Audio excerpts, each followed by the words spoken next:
जय हिंद दोस्तों। पीएम नरेंद्र मोदी जी की अध्यक्षता में आर्थिक मामलों की समिति ने पैन 2.0 प्रोजेक्ट को मंजूरी दी है और यूनियन मिनिस्टर अश्विनी वैष्णव जी ने इसे अनाउंस किया है। यह टोटल 1435 करोड़ रुपए का प्रोजेक्ट है। पैन 2.0 का मतलब है जो हमारे पैन कार्ड्स हैं उन्हीं को अब इस प्रोजेक्ट के अंडर अपग्रेड कर दिया जाएगा। अपग्रेडेड वर्जन में अब पैन कार्ड के साइड में एक क्यूआर कोड दे दिया जाएगा जिसकी हेल्प से गवर्नमेंट आपकी पूरी फाइनेंशियल हिस्ट्री को जान सकेगी। इसकी हेल्प से अब टैक्स चोरी करने वाले इजीली आइडेंटिफाई कर लिए जाएंगे। लेकिन इस प्रोजेक्ट के अनाउंसमेंट के बाद कई तरह के क्वेश्चंस अराइज हो रहे हैं, जैसे न्यूज़ भी है why income tax department has introduced new PAN 2.0 project. मतलब सरकार ने क्यों इस प्रोजेक्ट को लागू किया है, इसकी मुख्य विशेषताएं क्या हैं, इसके एडवांटेजेस क्या हैं, क्या अब हमारा पुराना पैन कार्ड यूजलेस हो जाएगा। इन सारे क्वेश्चंस का आंसर आपको इस वीडियो में मिलेगा। साथ ही पैन यानी परमानेंट अकाउंट नंबर के बारे में भी जानेंगे। साथ ही पैन नंबर के पीछे की कोडिंग को भी समझेंगे। उससे पहले यदि आपने इस चैनल को सब्सक्राइब नहीं किया है तो प्लीज़ चैनल को सब्सक्राइब करके बेल आइकन को प्रेस कर दीजिए। आपका एक सब्सक्रिप्शन हमें मोटिवेशन देता है और अधिक वीडियोस बनाने के लिए।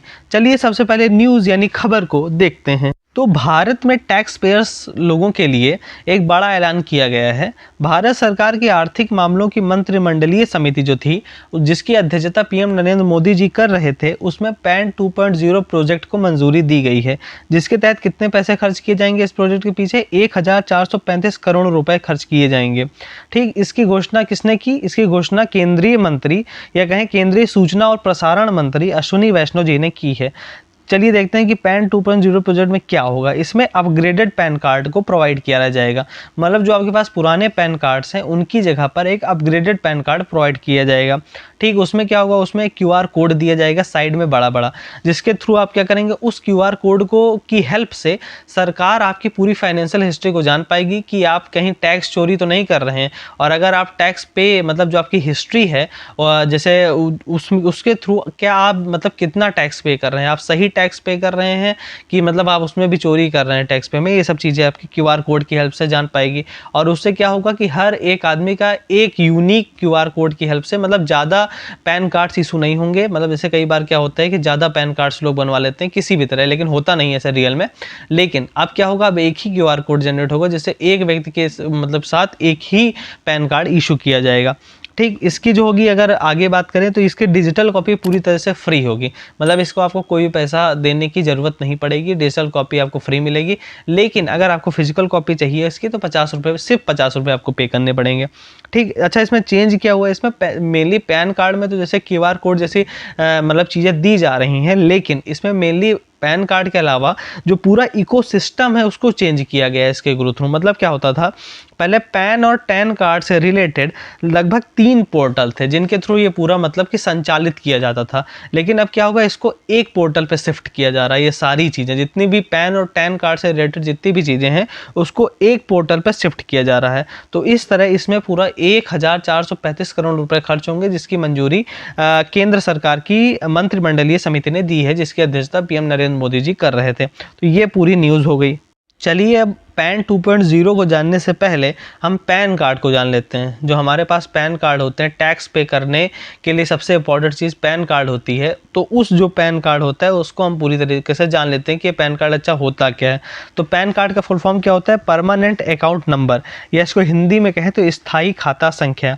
इसमें क्या होता है, 10 डिजिट का मतलब 10 डिजिट का एक यूनिक अल्फ़ा न्यूमेरिक नंबर होता है। अल्फ़ा न्यूमेरिक का क्या मतलब है कि इसमें अल्फ़ाबेट भी होते हैं और न्यूमेरिक मतलब नंबर्स भी होते हैं।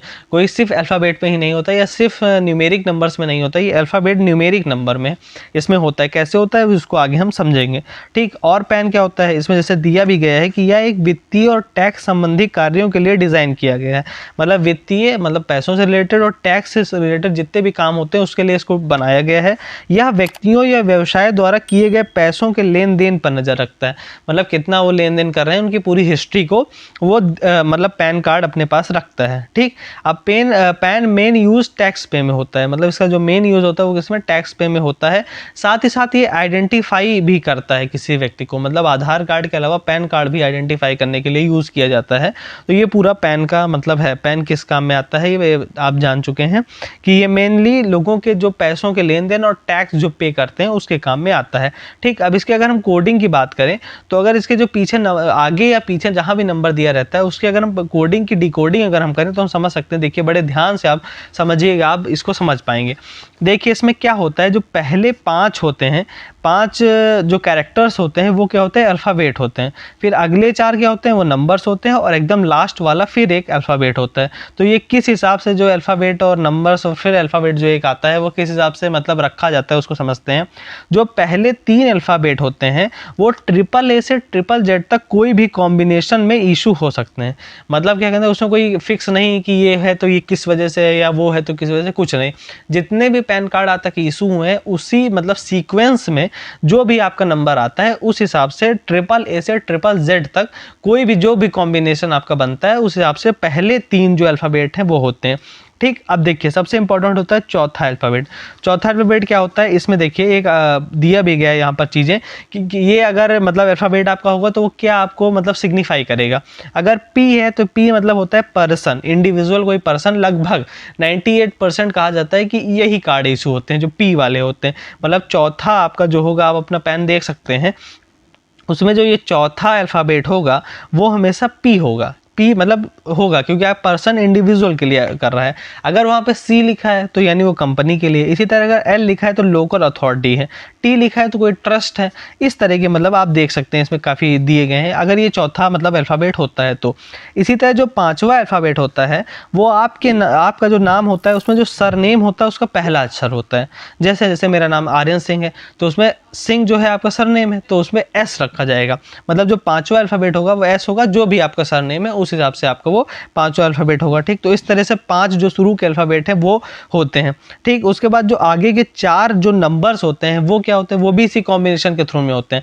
मतलब 0001 से लेकर 9999 4 टाइम 9 यहाँ तक कोई भी कॉम्बिनेशन उसमें हो सकता है। कोई भी इसमें ना ये कोई आइडेंटिफाई भी कोई चीज़ नहीं करता, ये बस ऐसे ही होता है कॉम्बिनेशन के थ्रू। जैसे भी कार्ड इशू किए जाते हैं उस थ्रू में बनाया जाता है। जो लास्ट अल्फ़ाबेट होता है वो एक फॉर्मूला के थ्रू आता है। मतलब कैसे, जो आपके शुरू के जितने भी नंबर हैं उससे कोई फॉर्मूला अप्लाई करके वो लास्ट का अल्फ़ाबेट आता है। तो इस तरह जो आपकी कोडिंग होती है वो मतलब इसमें होती है पैन कार्ड में। आप अपने पैन कार्ड के निकाल कर उसको देख सकते हैं कि किस हिसाब से ये पूरी कोडिंग डिकोडिंग की गई है। ठीक, अब पैन 2.0 प्रोजेक्ट को देख लेते हैं। इसमें क्या होगा, जो नए QR मतलब जो नए आपके पैन कार्ड बनेंगे उसमें QR कोड होगा, जिससे क्या होगा, नकली कार्ड की पहचान की जा सकेगी। मतलब कई लोगों के पास नकली कार्ड भी लोग इशू कराते हैं मतलब गलत काम करने के लिए, लेकिन अब ऐसा होगा कि QR कोड से मतलब सारी जानकारी हो जाती है। तो हर व्यक्ति का एक QR कोड होगा और वो 2 QR कोड मतलब किसी तरह भी पॉसिबल नहीं होंगी ये सब चीज़ें। ठीक, और टैक्स पेयर एक से ज़्यादा पैन अब नहीं रख सकते। मतलब क्लियरली उनके पास एक से ज़्यादा पैन नहीं हो सकता, इलीगल कोई पैन कार्ड नहीं हो सकता, एक ही पैन कार्ड होगा। ठीक, पुराने, लेकिन इसमें सबसे ज़्यादा जानने वाले आपके लिए इंपॉर्टेंट चीज़ है कि पुराने कार्ड वैलिड रहेंगे। ऐसा नहीं कि पुराने कार्ड खराब हो जाएंगे, पुराने कार्ड पूरी तरीके से वैलिड रहेंगे। अगर आपको कोई चेंज उसमें कराना है, मान लीजिए आपको अपना नाम चेंज कराना है या डेट ऑफ बर्थ चेंज करानी है, तो आप पैन 2.0 प्रोजेक्ट में अप्लाई कर सकते हैं काफ़ी आसानी से। ठीक, अब क्या होता है, जो पहले मैंने आपको बताया था कि पैन और टैन के लिए जो आपके 3 पोर्टल होते थे वो यहाँ पे अब एक पोर्टल में हो जाएंगे। तो अच्छा, यहाँ पे ऐसा पैन तो आप समझ गए कि परमानेंट अकाउंट नंबर होता है। टैन क्या होता है इसको समझ लेते हैं। टैन का फुल फॉर्म होता है tax deduction and collection account number. मतलब ये किसको इशू किए जाते हैं, ये जो होता है जो TDS और TCS जो इनडायरेक्ट टैक्स है सरकार जो लेती है उस पर मतलब ये इशू किए जाते हैं। अच्छा, TDS क्या होता है, टैक्स डिडक्शन एट सोर्स। मतलब जो सोर्स, जो लोग मतलब टैक्स देने से पहले लेते हैं, मतलब कहने मतलब जैसे किसी को सैलरी दी जाती है तो उसमें TDS कटता है, तो उस TDS को जो भी सैलरी देता है, जो भी कंपनी अपने एम्प्लॉयज़ को सैलरी देती है वो उस TDS को कलेक्ट करती है तो फिर उस सरकार को दे देती है, तो उसको ये टैन दिया जाता है। और फिर क्या होता है, TCS होता है जो टैक्स कलेक्टेड एट सोर्स। मतलब कई लोग होते हैं जो टैक्स को कलेक्ट करते हैं, वो क्या होता है, वो फिर टैक्स कलेक्ट करके वो गवर्नमेंट को देते हैं, तो उनको भी टैन इशू किया जाता है। तो ये टैन अलग एक कार्ड होता है। उसी तरह एक पैन होता है, पैन आप जानते ही हैं। ठीक, तो इन सब के काम के लिए अब एक से पोर्टल बनेगा। ठीक, और ये जो पूरा मिशन है ये क्या है, गवर्नमेंट डिजिटल इंडिया मिशन के अंडर है। मतलब इसमें क्या है कि जो ये ओल्ड पेन था, ये इस जो ये मिशन था डिजिटल इंडिया मिशन, इसमें फिट नहीं बैठ रहा था, इसीलिए ये पूरा प्रोजेक्ट लाया गया है, जिसके थ्रू डिजिटलाइजेशन की तरफ पूरा काम बढ़ेगा। गवर्नमेंट के जितना भी काम है पूरा डिजिटलाइजेशन की तरफ बढ़ेगा, पारदर्शिता पूरी तरीके से गवर्नमेंट के काम में आएगी, इसलिए लाया गया है। पुराना पैन इसमें फिट नहीं बैठ रहा था, इसलिए अब नया पैन कार्ड बनाया जाएगा पैन 2.0 प्रोजेक्ट के अंदर। ठीक, पूरी तरीके से डिजिटलाइजेशन होगा और पेपरलेस वर्क पर ज़्यादा फोकस गवर्नमेंट अब कर रही है कि कागज़ रहित जितना काम काज किया जाए उस पर गवर्नमेंट का ज़्यादा इस टाइम पर फोकस है। अब अगर हम इस पैन 2.0 प्रोजेक्ट के एडवांटेजेस की बात करें, मतलब जो इसके फ़ायदे हैं वो क्या हैं, अगर हम देखें तो इसमें आसान एक्सेस होगा, तेज़ सर्विस इसमें दी जाएगी, बेहतर क्वालिटी इसमें होगी और सुरक्षित डेटा, मतलब डेटा जो होगा सुरक्षित, क्योंकि इस टाइम आप देख रहे हैं कितना स्कैम बढ़ गया है, तो उसके लिए ये मतलब सुरक्षित डेटा प्रोवाइड कराएगा। और पर्यावरण के अनुकूल प्रक्रियाएं इसमें होगी, मतलब इको फ्रेंडली प्रोसेस पूरी होगी और कम लागत इसमें आएगी इस प्रोजेक्ट के अंडर। तो ये सब इसके फ़ायदे और एडवांटेजेस मतलब आपने देख लिए। अगर एक लास्ट में अब क्वेश्चन की बात कर लेते हैं कि what is the format of pan card number, मतलब जो पैन कार्ड नंबर होता है उसका क्या फॉर्मेट होता है। 4 ऑप्शन यहाँ पे दिए गए हैं, 12 डिजिट्स के होते हैं, नंबर बी है कि 10 अल्फा न्यूमेरिक कैरेक्टर होते हैं, सी है 8 डिजिट्स के होते हैं, या डी है 12 अल्फा न्यूमेरिक कैरेक्टर के होते हैं। तो इसमें आपको आप पूरी वीडियो देख चुके हैं तो आपको आई होप मतलब आंसर आता होगा। तो ये आंसर आप कमेंट करिएगा, जिसका भी आंसर सही होगा उसको मैं लाइक कर दूंगा, जिससे आप समझ पाएंगे कि किसका आंसर सही है। और आप आंसर ज़रूर करिएगा अगर आपको आंसर आएगा, इससे हमें मतलब मोटिवेशन मिलती है और वीडियोज़ बनाने के लिए। तो आपने ये पूरा वीडियो समझा, पैन 2.0 प्रोजेक्ट क्या है ये भी आपने समझ लिया। आई होप आपको वीडियो अच्छी लगी होगी, आपको पूरा चीज़ें समझ में आई होंगी। अगर आपका कोई क्वेश्चन है तो प्लीज़ कमेंट करिएगा, उसका आंसर मैं देने का ट्राई करूँगा। आज के वीडियो में इतना ही। वंदे मातरम।